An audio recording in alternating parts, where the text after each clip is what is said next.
Bilarmidingiz, nega baliqchi katta mehnat bilan ushlagan lobsterni yana suvga tashlab yuboradi? Qo'lidagi g'alati asbob esa nima uchun kerak?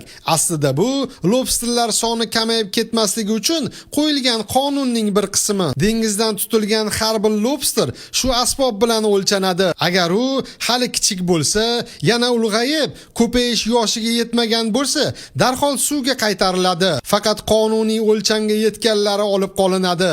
Agar baliqchi tuxum ko'tarib yurgan urg'ochi lobsterni tutsa, uni dumiga kichik belgi qirqib qo'yib, yana dengizga qo'yib yuboradi. Bu belgi boshqa baliqchilar uchun ishora. Keyinroq tuxumsiz bo'lsa ham, u serhosil ekani bilinib turadi va yana qaytib qo'yib yuborish kerak. Eng qizig'i, juda katta, taxminan 60-80 yoshli lobsterlar ham olib qolinmaydi. Chunki lobster qancha katta va qari bo'lsa, shuncha ko'p nasl qoldiradi. Endi savol, siz nima deb o'ylaysiz? Tabiatni asrab qolish uchun bunday qonunlar kerakmi? Fikringizni kommentariyada yozib qoldiring. Bizni yo'qotib qo'ymaslik uchun like bosib, obuna bo'lishni unutmang.